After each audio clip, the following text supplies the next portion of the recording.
So here we go with the second race of the 2020 Bad Medicine at Fallen Timbers Hard Enduro. I've got some video from my girlfriend at the start of the pro race here. Just dust and chaos. And then, my row, B class, I'm coming up with a bit of an unnecessary wheelie through the gate. Didn't get a great start. One of these days I'll figure out how to make the 450 start quickly like a two-stroke, but it takes a beat or two longer, and my start technique isn't any good to start with, so then starting to pick my way back through the pack. You see we go through a little ditch there along the side of the driveway, and that's the ditch that took out, I don't remember who it was, if it was Quinn or who, but one of the pros caught that badly in the second race and went down really, really hard and screwed his wrist up. So made sure to be careful going through that. You can see I'm probably pushing a little harder than I need to, dodging trees and pushing the 260-pound bike back and forth.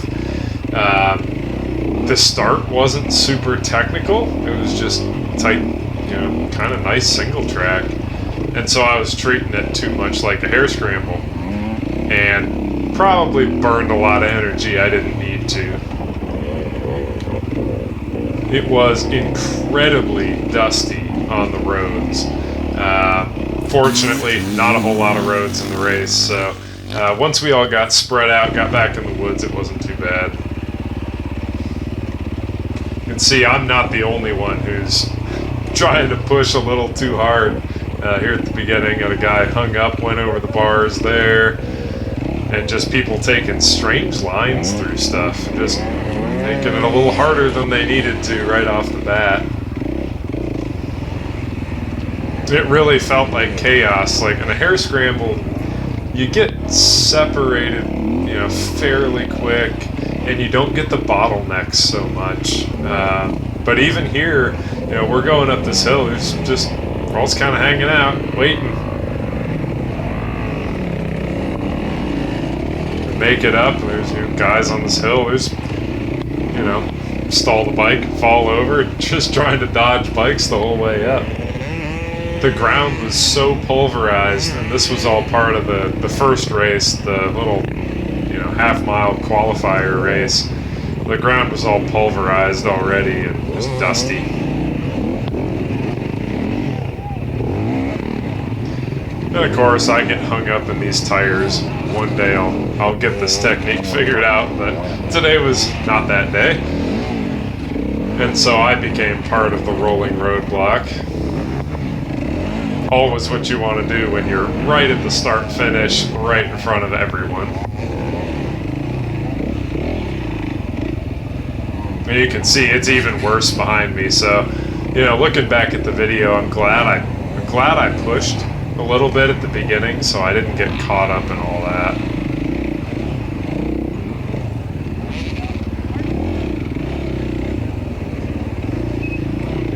Stall the bike, going right across start finish. Then we make it down this hill, and if you look in front of me, there's an arrow pointing down the hill right there. And a bunch of us didn't see it. I'm just watching the guys in front of me. We roll up and 4 or 5 of us are there, turn around, and there's a bunch of other guys about took us out head on. Just didn't see the arrow. There's nothing wrong with the course, just none of us were paying attention. Then I get to this rock section, or the log section, enduro cross section, that I had no problem with, not really, in the prologue race, and just choked. I see a log in front of me, and adrenaline's going, and just messed it up. It took me forever to get through here. Watching other guys, and I couldn't get myself to commit. And that's something that I always kind of have a problem with still, something I'm still working on, is I see another bike, I see an obstacle, and I just struggle to get up on the pegs, get the throttle twisted, and go, right? I sit and bounce, lose traction, lose momentum, and get hung up like this. If I wasn't 6'4" with long legs, I would have a lot more problems with that. Fortunately, I'm able to kind of push myself through it a little bit more. On the first race, there's a KDX sitting right there at the bottom of this creek, right in that line. So I got the line I wanted, but again, couldn't quite get back up on the pegs, right? You can hear the bike is working. I mean, I'm lugging the bike. That was first gear, too. Yeah, it is. It was 90 degrees out, at least, if not more. This was the first real roadblock. Of course, we got excited people coming through and, you know, trying to take another line. This was my first hard enduro, so seeing this was like kind of a new thing. I'm sitting there like, okay, let this guy move. I'll get some momentum. I'll get through it in one try. That's not how hard enduro works. You can see there's another guy off to my right. You just kind of have to make sure there's no gap and then just work your way through it. Otherwise, somebody's going to jump in front of you, even if it's worse for everyone and for them, and then everybody's stuck. So there's probably some good etiquette for it, and certainly the really good riders can find a way around, but us amateurs in the back, I mean, it's kind of game on, especially at the beginning. Everybody's seeing the red mist and then getting tired, and even a pivot turns becomes challenging when your arms are pumped and you're, 10 minutes into a race, 20 minutes into a race.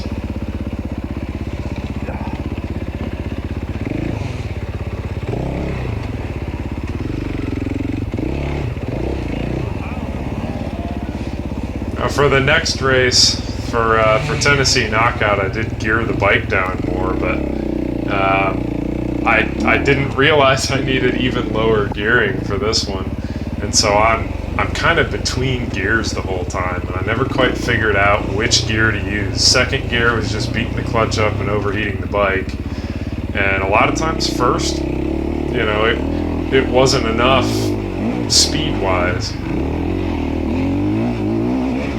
This hill, there's no excuse. I should have made it up on the first try, but again, you see that complete lack of commitment at the bottom. I never really twisted the throttle. I looked at it and was like, oh, I can climb up this, I'm tired. I didn't have the focus I needed. Second try, not any better, right? I started in first gear, front wheel started bouncing around, balance was bad, down I go.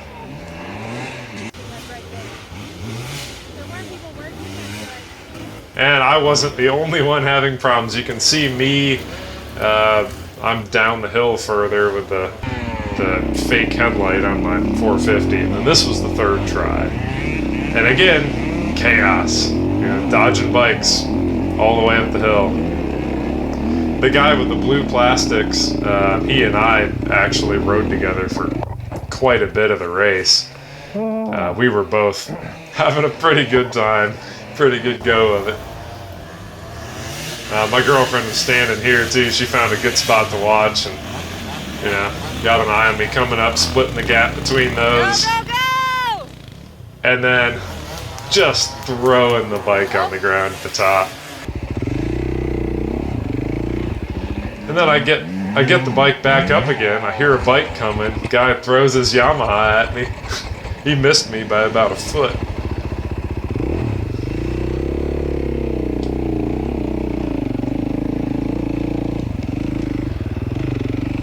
You can hear the bike's getting hot, ticking a little bit. Again, I tried this hill in second gear. You can hear me get hung up. See a guy who knows what he's doing go up. And then the bike, the 450 hooked up. I was too tired to get the clutch pulled in, and over I go. So I tried it again in first gear.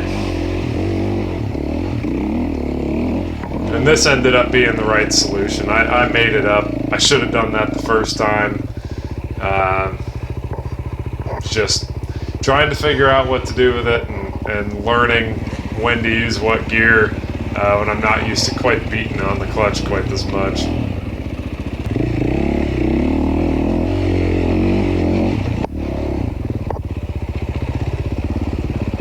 Whoa! You can see there's my buddy with the teal blue plastics on his KTM. Came down that hill and I don't know what I hit, but I barely held on it. And now I'm solidly in energy saving mode at this point. I'm not pushing, I'm trying to make steady progress. I kind of realize now that I was not necessarily in over my head, but I could definitely drop the bike a lot, which I did, even trying to be calm. You can see the bark buster on the right side there, the throttle side's all twisted up from me throwing the bike on the ground. So I was just trying to make it through, trying to keep the bike in one piece, keep the bike alive, right? There's no Kickstarter on an FC 450. And then just keep it from overheating. I did have the fan on a switch, and there were a few times when I would stop, and I'd have to take a rest, shut the bike off, and turn the fan off so I'd kill the batteries to let me and the bike cool down. These rocks, this is where I really wished that I had a gummy tire on the bike. I was running a Battlecross E50, thinking that was a smart choice. The gummy tires are the way to go. There's a reason everybody has like a AT81EX or a Kenda Ibex on there. You can see somebody taking a bath back there in the creek. Again, the guy with the blue plastics. I probably should have done the same thing.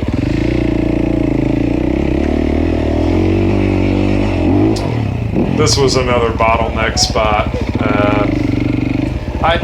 I did not do well here. This is an area where, well, one of many areas where a 300 would be better, just because it's lighter. I was struggling to get the bike hooked up and kind of spun around. You see that guy got his bike turned around real nice. I did not. And of course, as soon as you pause for a minute, there's another bike on top of you. That was one of the leaders, I think, coming through on lap 2. So he had every right to do that. And you can see there's a root ball right in front of me. And I was too tired to commit again. And then I got the skid plate and the pipe hooked on this root ball. And I ended up having to get off the bike and pick it up to get it unhooked because I could not get moving again. Much to the frustration of everyone behind me. I have not looked at the video for race 3 yet. I went up this hill just fine on race 3, but on this race, I just, was bouncing the front end around and I just could not get my balance. Probably just too tired, Guy goes cruising past me. Great motivation for me to use a little more speed, seeing how much less energy he used. The one thing I have found with the 450 is it kind of finds traction. I've got a huge flywheel on it, the EXC flywheel, and the remapped ECU, fuel injection. It finds traction pretty darn well. So I was able to, rather than going back down, just kind of keep moving forward.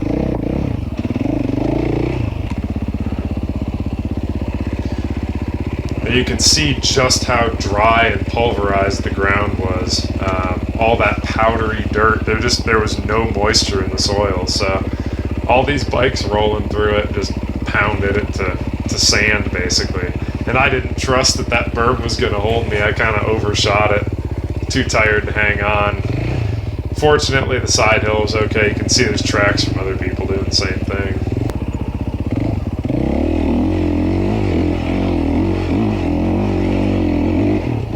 On the second lap, I realized there was a much easier line to the right of that rock. Much lower risk. Not as fast, but man, for me, by this point, you can see I'm not attacking. I'm trying to make progress, and low risk was the name of the game. which unfortunately meant I got stuck in stupid spots like this. If I had just had my foot on that outside peg, kind of weighted the bike through there so it got traction, no problem, a little more momentum. Instead, I'm just not committing enough, right? But hey, that's why I had the GoPro on. It's a learning experience, and it's a way for me to figure out what to do better next time. Which, you know, this is one of those spots too. So my approach going into sections like this was, I don't want to be turning and going up. And unfortunately what that meant is I went up straight, but I went up with no momentum, which is probably worse than trying to turn and go up. And I was just afraid of the bike washing out from under me in the turn. But I don't know that would be worse than getting hung up with no speed like I did here on these rocks. You can see the camera kind of jumped there, right where I went from getting stuck to getting moving again. I sat there for a solid 30 seconds. Like, there was some rest time in here that the camera doesn't show. It's boring to watch, but I definitely had my head on the handlebars a few times. Normally, downhills are one of my strong suits. I think mountain biking probably helps there. But looking down this one, I'm sitting here thinking, man, there's no way I can slow down if I get moving too fast. And I just wanted a straight shot to the bottom, but it was probably still the wrong line to take.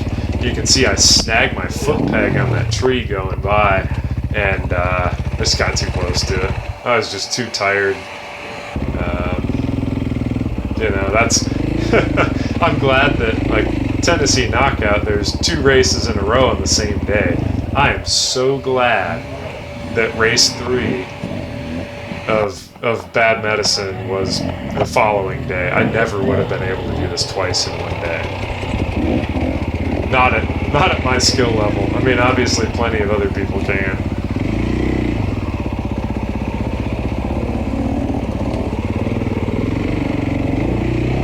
I think that guy in front of me was probably on his second lap here. And I only made 1 lap. So didn't quite get there.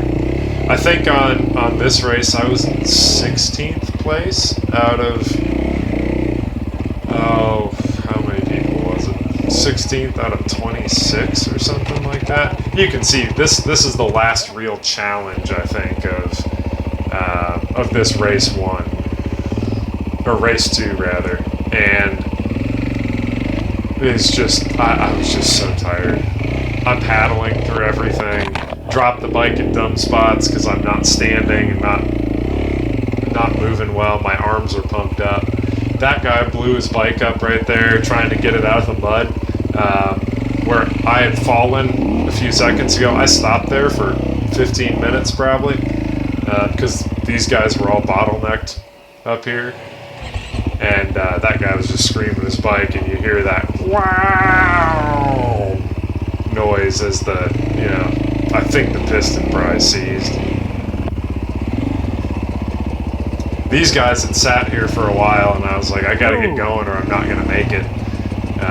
So I kept pushing through here, and I started to get back on my feet a little bit. Like, I actually made it up through these rocks okay, and that was probably all just from, you know, taking 10 minutes or whatever it was, and getting my breath back so I could hold on to the bike and have some confidence. I did still manage to drop it, you know, in a dumb spot. Of course, the GoPro dies right after this. But I made it up that hill okay, and I made it out, so was pretty happy there. So that was race 2, real challenge. Race 3, I did not finish, and I'll get video of that up here shortly.